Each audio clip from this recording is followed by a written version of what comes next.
Hi, I'm Jeanette Paradiso, and I'm here in the Addison Historical Museum. One of the buildings is known as the Century House, and that is the building on the corner of Army Trail Road and May Street. This building was also known as a teacherage. It was a former home for the teachers of St. Paul Lutheran School. So today we're going to be continuing with a story that we were reading in our last segment. And the story is part of the Fond Reflections of Addison's Days Gone By Clarence Fiene, who was a lifelong resident of Addison.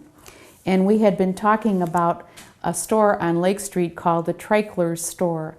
It was owned by a gentleman named Fritz Treichler and his wife Regina. And it was a popular place for gatherings on Sunday afternoons.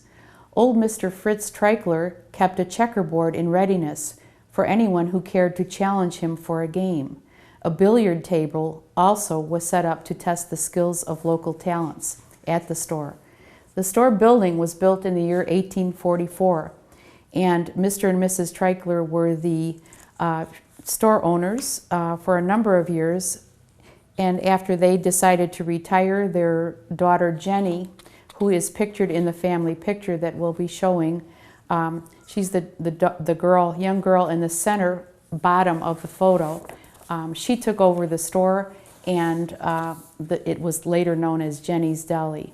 But in this store, peanuts were put up in 5-cent bags, then heaped up in bushel baskets and placed on the counter. In short order, the peanuts were sold out.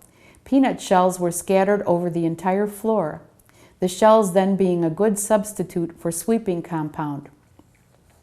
It was interesting to listen to the older folks swapping stories. To be sure, some of the stories were told with tongue-in-cheek.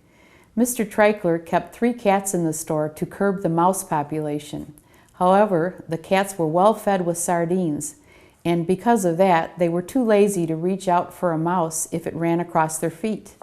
It was by far less strenuous to sit on a soft pillow and catnap. Another interesting place to spend a Sunday afternoon was the Marquardt's bowling alley. The 3-lane bowling alley was located on the east side of Addison Road, midway between Lake Street and Oak Street. And that's approximately where the La Magdalena restaurant stands today. There was a steady employment at the bowling alley for anyone who cared to earn a few nickels.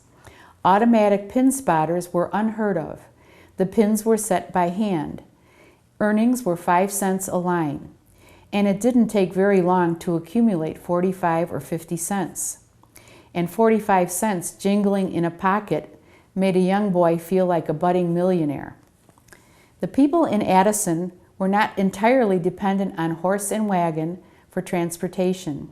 A 2-car train was finally named the Dinky, and it would bring working people and shoppers to Chicago. The train would leave Addison at 7 o'clock in the morning, then it would return, arriving at Addison at 12 o'clock noon with the mail. It would leave at 1 o'clock in the afternoon and pick up passengers on the way back to Chicago. Again, people would board the train in Chicago and arrive in Addison by 7 p.m. This run carried most of the mail for Addison. Marquardt's General Store also served as Addison's post office. Here all of the old cronies would gather and visit until the 7 o'clock train would arrive with the evening mail. We are open just about every Saturday during the year from 10 a.m. until 2 p.m. We are also open on Wednesday afternoons in the summer months of June, July, and August from 1 to 3 o'clock in the afternoon on Wednesdays. And then also during the Rock and Wheel events on Thursday evenings that are sponsored by the Village of Addison. That is a car and motorcycle show on the Village Green, which features food and music.